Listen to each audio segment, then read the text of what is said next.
My name is Courtney Thompson. I'm a shareholder at Frederickson & Byron. Frederickson is a general practice law firm headquartered in Minneapolis. We have 8 offices, over 300 attorneys, and 1,000 professionals. Our sponsorship of CEO Next is from our Surge group, which stands for Startup and Rapid Growth Enterprises. So within Surge, we assemble cross-disciplinary teams among corporate, employment, and intellectual property lawyers to assist our emerging clients. My practice focuses on intellectual property, so trademarks, copyrights, licensing, and brand management, and we'll discuss some of those topics today. As Mary said, I'm joined by my colleague, Tash, from our M&A group, so I'll turn it over to her now. She can introduce herself and also begin the presentation. Hi everyone, I'm Tash Bottom. I'm an associate in the Mergers and Acquisitions group at Frederickson. About 85 to 90% of my work is pure deal work for private equity funds and strategic acquirers, and also the sell side. And then I do some venture capital and general corporate work as well. So I'm going to share my screen now and start the presentation.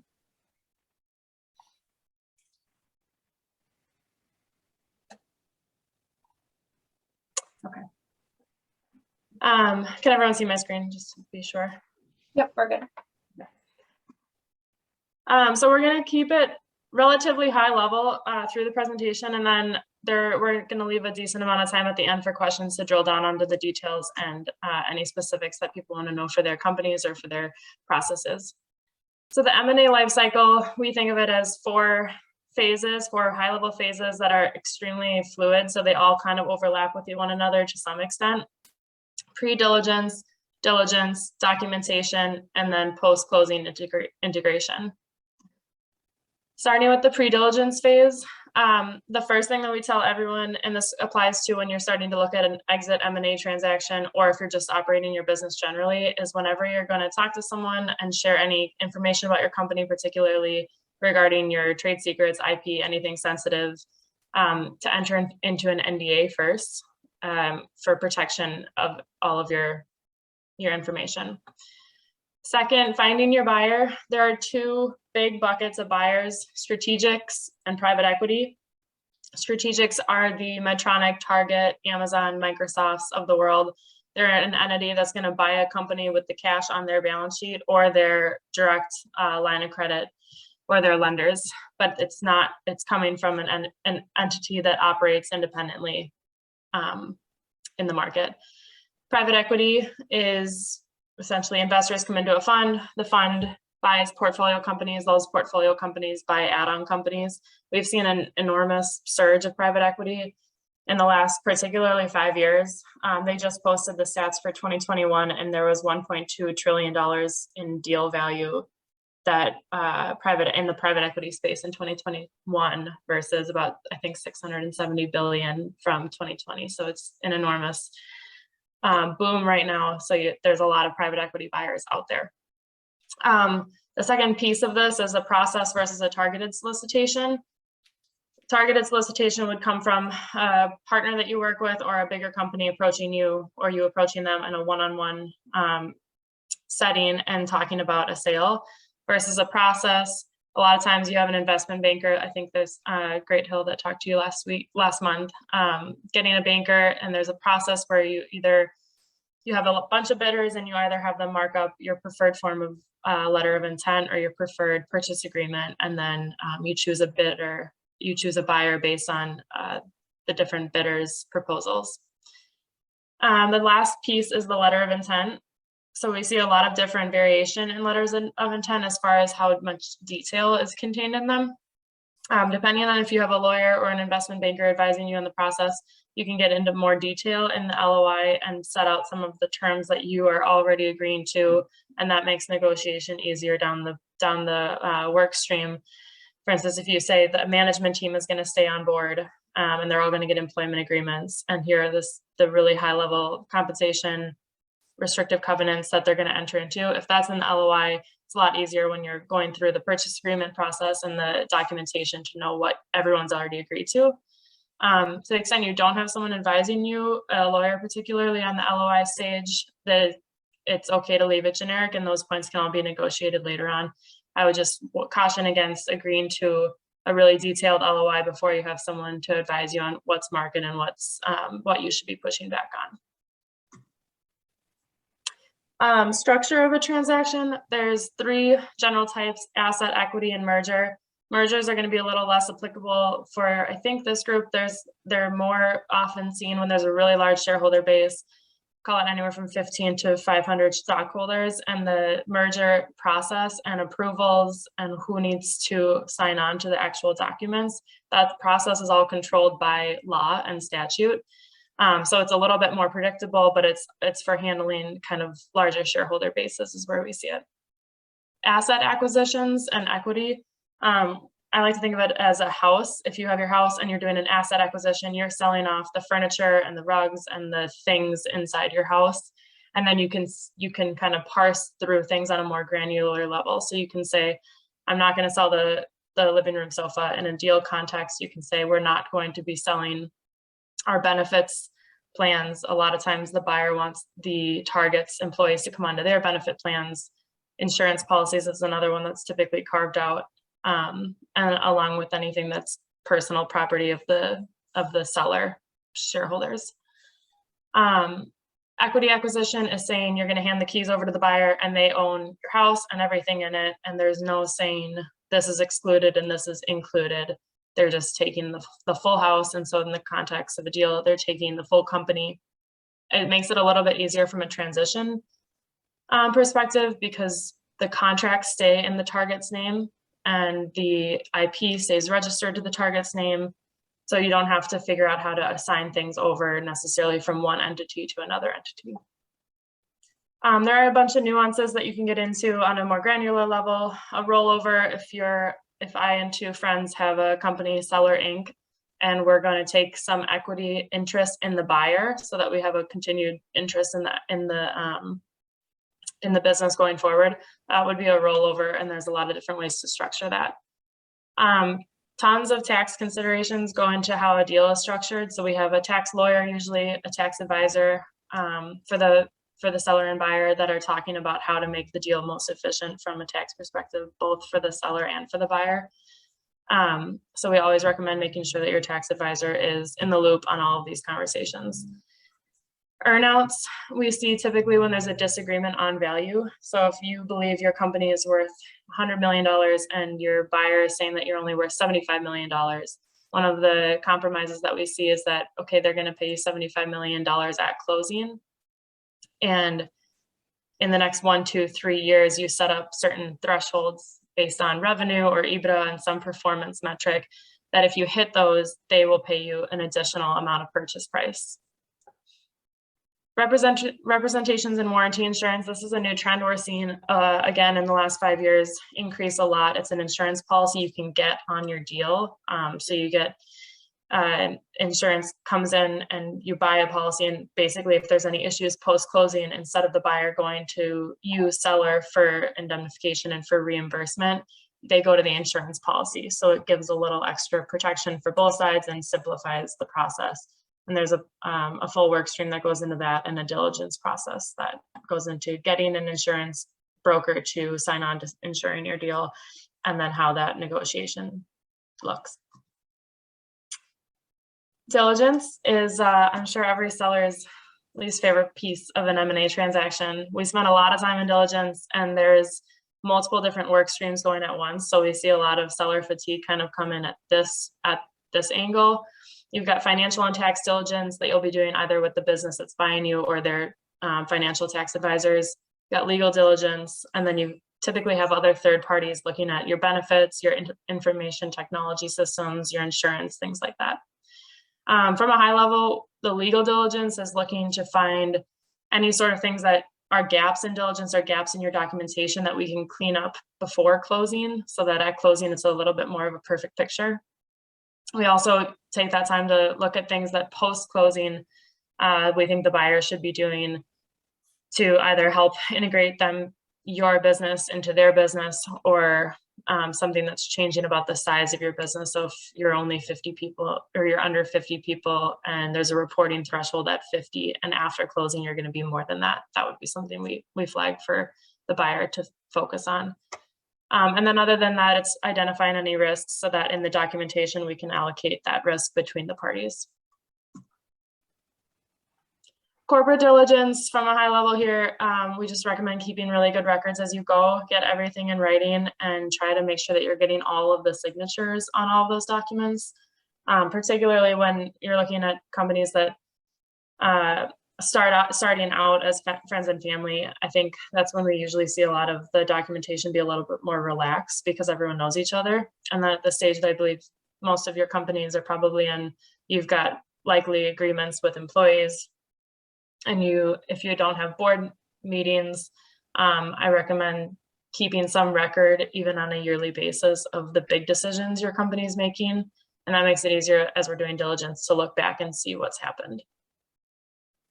Related party transactions, this will be anytime a shareholder or member of the entity or the directors and officers have an interest on both sides of an arrangement, whether that be you're leasing real estate from a brother, or you own the entity that owns the real estate and then your company is leasing that.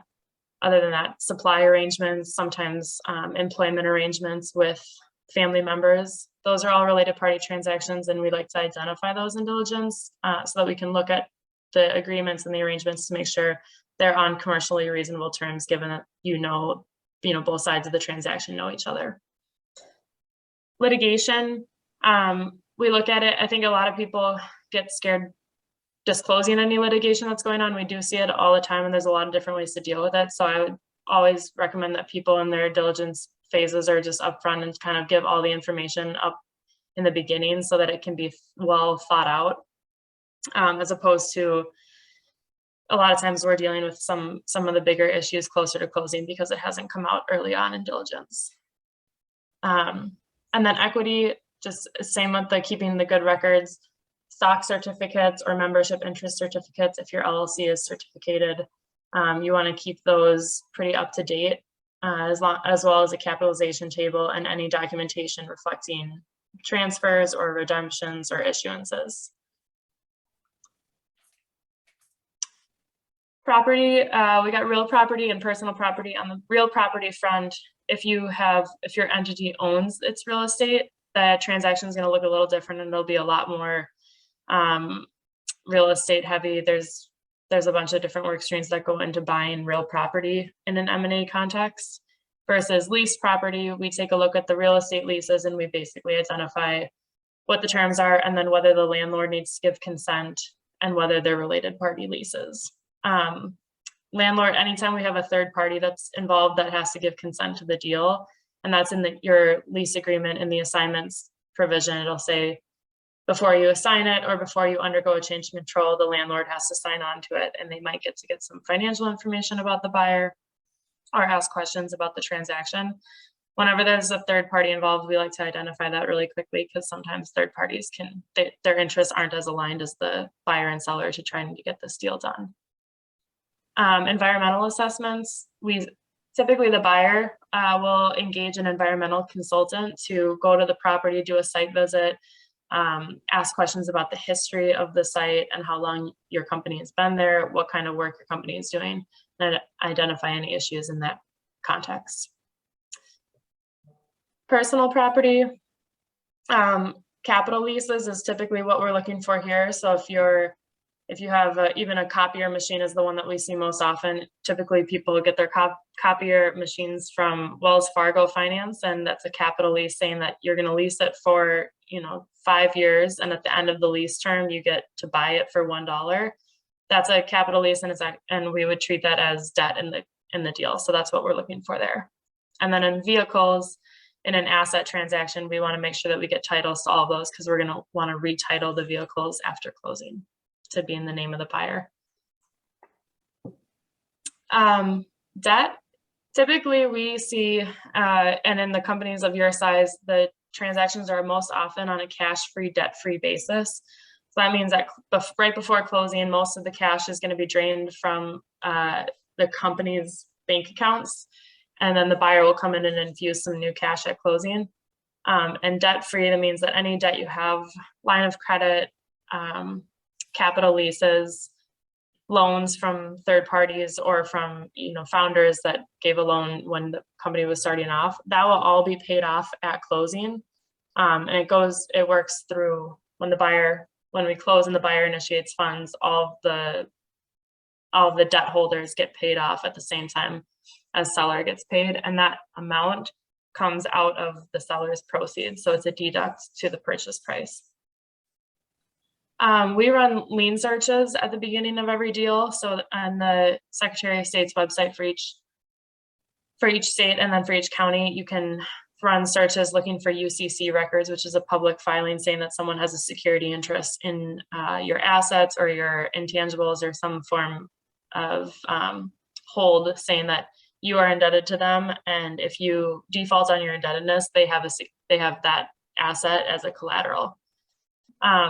A lot of times we see that people have just forgotten or it's been overlooked to clear out legacy liens. So if you had a line of credit and you closed it 2 years ago and you did all the documentation with the bank, but there was never an actual UCC3 termination filed with the relevant state, that lien will still show up. So that's some pre-close cleanup that you can get ahead of if you make sure as you're going along and any debt is being paid off, just make sure that you're getting lien releases at the same time. And then COVID-related debt, we saw tons of PPP loans in the last couple of years, and there's a bunch of SBA guidance as to how we treat those in the context of a deal. Most M&A transactions actually trigger default under the note from the SBA, and so they can't necessarily. A lot of people don't want them paid off because most often they're being forgiven. So to pay them off and take a deduct purchase price might be just kind of stealing money from yourself. So there's a process to set those funds into a separate bank account post-closing, wait for the forgiveness determination, and then have them released back to seller to the extent that they're forgiven. So that's one of the things in diligence we look at pretty early on because it'll change and involve another third party. Material contracts, the landscape of contracts we look at typically if you're a PO-based business, whether you have standard terms and conditions and what those look like. A lot of times in the tech industry, we see subscription-based businesses and we look at what the payment terms, if those are upfront and if those sync with the buyer's business terms. And then contract-heavy businesses, we look pretty much at all of them. And one of the things we see is, if you're a contract-heavy business, it's likely that contracts are sitting in many different inboxes in your business. So when you're looking to start doing a deal, I think it's helpful for companies to look around at their personnel and how they manage their contracts and get everything in one place so that when it comes time to upload them to a data room, it's just a simple, here's where everything exists and we don't have to go looking for it. We'll touch on this a bit later. To the extent you have government contracts or you have a contract with an entity that is a government contractor, that will change diligence also, and we look at some of the FAR regulation compliance that's triggered by that role. The highlights that we look for are again here, assignment provisions that say in order to assign the contract or in order for you to undergo a change of control, we need to get consent or provide notice to the counterparty. And we typically like to get those early again because it involves third parties. An MFN is a most favored nation or exclusivity. So these are clauses that say, I'm providing my service to you, my subscription software to you, and I promise that if I'm going to give better terms to a similarly situated customer, I'm going to revise automatically the terms that I'm giving you so that you get the best that I'm offering to anyone in your market. Those are ones that we just like to know, particularly for post-closing matters, just because buyer might have a different viewpoint on MFNs. So we like to know it, particularly if they're with any of the top 10 customers in your business. Restrictive covenants, we look for non-competes and non-solicits only to the extent that they're binding your company. If you have them in favor where your counterparty can't compete if your relationship ends or they can't solicit your employees, we like to see those. But so we more so focus on ones that are binding against you. And then we look at the ability to terminate. If there's a contract that has terms that are that don't go with the buyer's standard or they don't like them, or if the relationship is controversial, we like to just see if there's an out.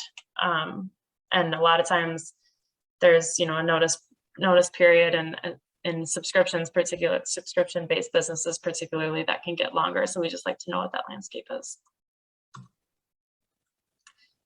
Employment is the next bucket. There's two classification issues that we look at a lot, and this is where a lot of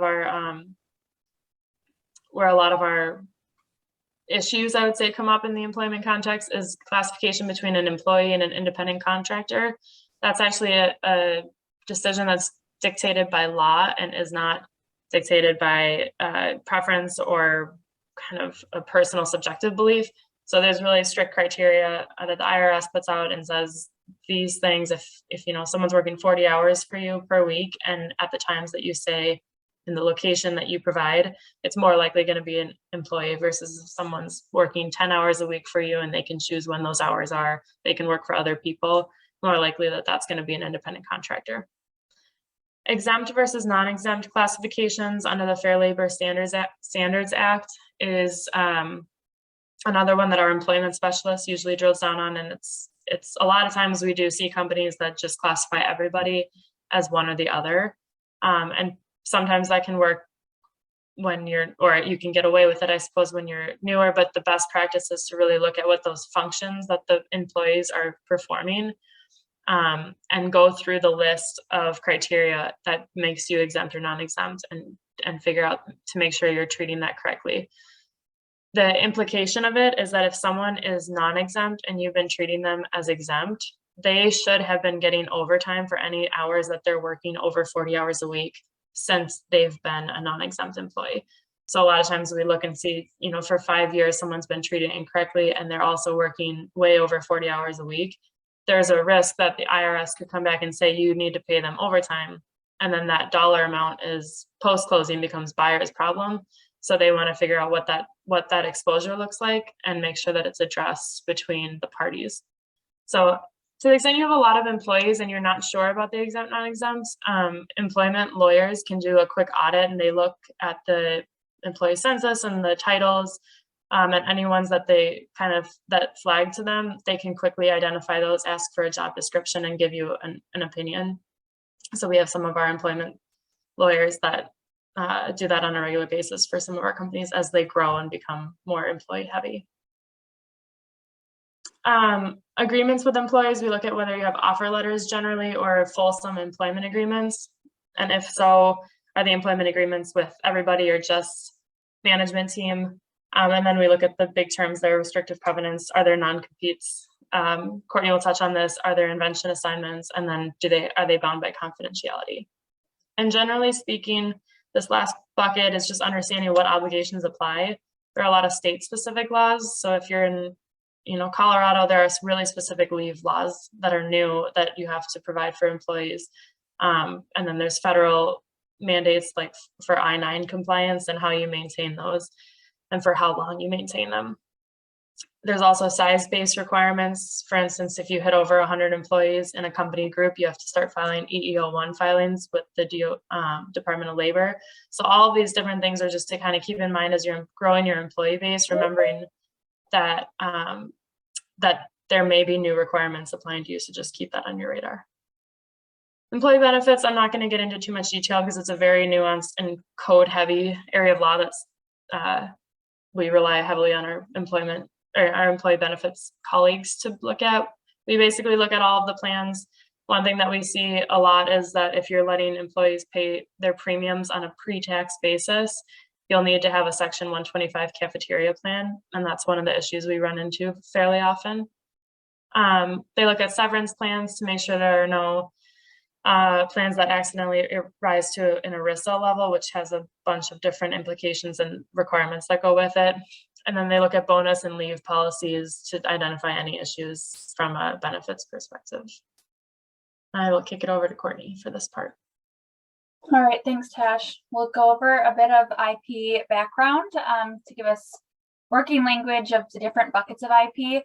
So there are patents for new, useful, non-obvious inventions, trademarks for words, names, symbols, and devices that indicate a source or origin, and copyrights for original creative works that are fixed in a tangible medium. Patents essentially prohibit other individuals or companies from making, using, or selling a patented invention without authorization. Utility patents in the US last for 20 years from the date of application. Copyrights are most helpful for businesses that want or need to protect their creative works. So these would be things like pictures, songs, books, clothing, software code, and the like. Copyrights last for the life of the author plus 70 years. And then there are trademarks. One of the biggest benefits of registering your trademark with the USPTO is nationwide priority, whereas common law or unregistered rights only exist in your geographic region of actual use.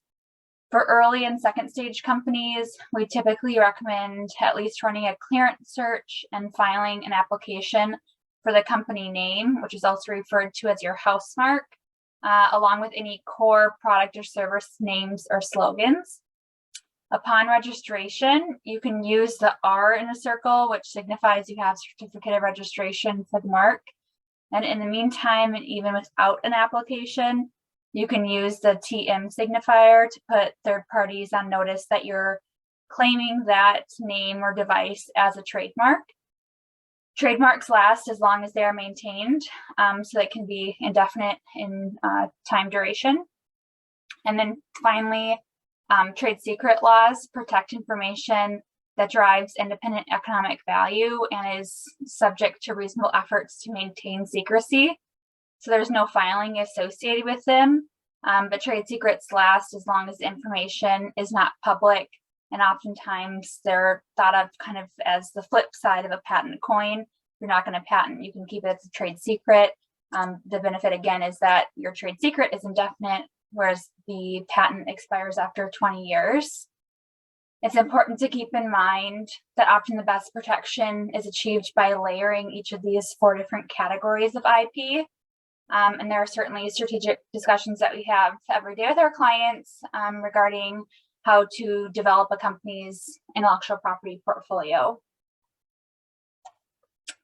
So next slide, we'll touch on IP in an M&A context. First, is often helpful to have registrations of your core IP, being patents, trademarks, and copyrights, in hand and accessible. Patents and trademarks are registered with the U.S. Patent and Trademark Office, and copyrights are registered with the U.S. Copyright Office. The USPTO is transitioning this year actually to only electronic certificates, but regardless, you'll have either a paper certificate or now an electronic certificate, so keeping those all orderly is a good idea. Because IP is governed on a country by country basis, it is a best practice to also have protection where you have or expect to have manufacturing, transportation, and or sales. So oftentimes for our clients, that's the US, EU, and China. There is a body called WIPO, the World Intellectual Property Organization, and that helps us facilitate international protection, or we can go directly to each national office. It's less expensive typically in terms of filing fees to go through WIPO, but there are some drawbacks, so we look at that on a case-by-case basis. Second, for IP in an M&A context is that it's critical to have invention assignments from both employees and independent contractors in favor of the company. These can be standalone agreements, or they can be provisions within a broader employment or independent contractor agreement. It's so important because without these agreements, the company may not own its intellectual property, and then there are going to be a lot more painful diligence questions and discussions.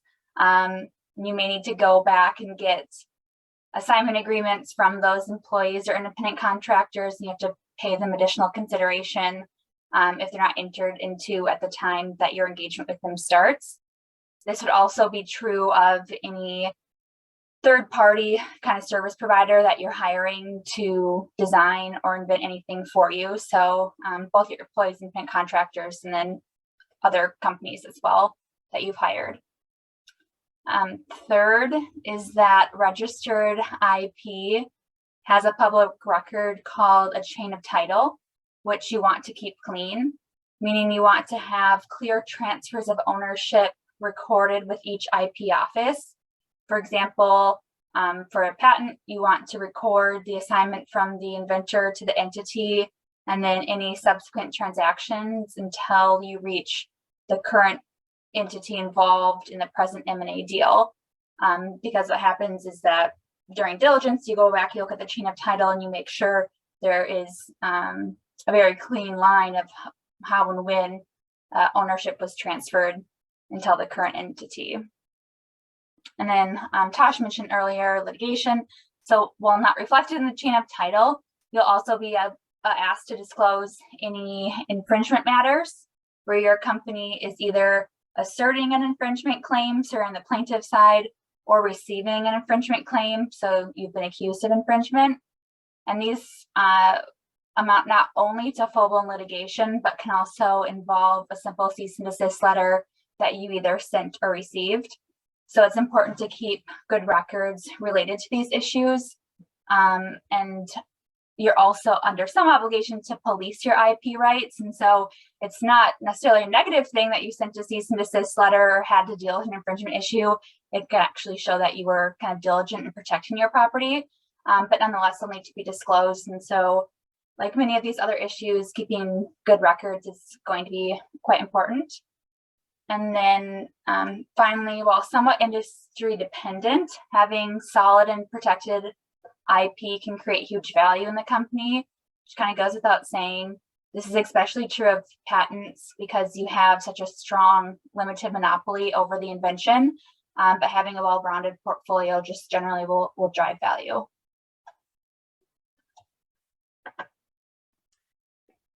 Other areas we look at in diligence are data privacy and security, how you're treating any customer or consumer information, including payment card, personal information. Second one is government contracting, which I mentioned earlier. A third one, obviously since 2020, has been related to COVID, and that looks at whether there have been layoffs or if you've negotiated changes in your lease agreements with your landlords, if you've canceled leases and gone remote, that kind of stuff. Import-export compliance, to the extent you're trading, you're selling products over outside of the United States or importing materials from outside of the United States. And then the last one is anti-bribery and anti-corruption, which goes hand in hand with the import-export compliance to the extent you've got OUS operations. Documentation, I think we're just going to hit on pretty high levels so that we leave enough time for questions. The purchase agreement is the big document. It's anywhere from 50 to 90 to 150 pages, and it basically tells the entire story of the transaction, talks about how the money is going to move, what the purchase price is. It talks about what the parties are going to deliver at closing, so that's employment agreements. There's a legal document that says I'm giving you my stock or I'm giving you my assets. Those are closing deliverables. Representations and warranties are a bunch of things that you are saying is true about your company. I own my IP. I don't have debt except for what's listed on this document called the schedule. These are the only leased real estate locations that I have. These are all my employees, and this is how I classify them as non-exempt or exempt. And then those reps and warranties survive the closing, and basically if one of them becomes not true after the closing, and let's say you had debt that you didn't disclose, and that debt was for $10,000 after the closing, and that comes out to be purchaser, the buyer entity can say, you didn't disclose this, you breached your rep, you owe me $10,000. And that's what this indemnification bucket is. The covenants piece is saying that following the closing, this is how we're going to handle tax returns. I'm going to file them as buyer for anything after the closing, and you're going to file them as seller for anything prior to the closing. And other stuff like that. Covenants also generally include some restrictive covenants. So as a seller, you're not going to go immediately start a new business in the same market that you just sold me your business. So there's a non-compete. You're not going to come back and try to hire your employees that you just sold with the business. And that's a non-solicit, stuff like that.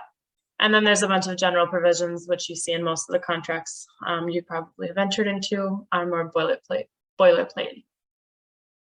Schedules, I referenced earlier, there's 2 types of them, and they're basically a document that's read hand in hand with the purchase agreement and either provides information like, here is all my IP, so that it's all in one place and everyone agrees on what's being sold. Here's all my debt, so everyone agrees on what's getting paid off at closing. And then there's exceptions. So you're repping in the purchase agreement saying that there is no litigation and your company has not had any litigation for 5 years, except for on the schedule I'm going to list a claim that we settled 2 years ago, so that everyone knows what the landscape is. And then Article 1.2 schedules, this comes in an asset transaction. This is where you give the granular detail about what is going and what is staying.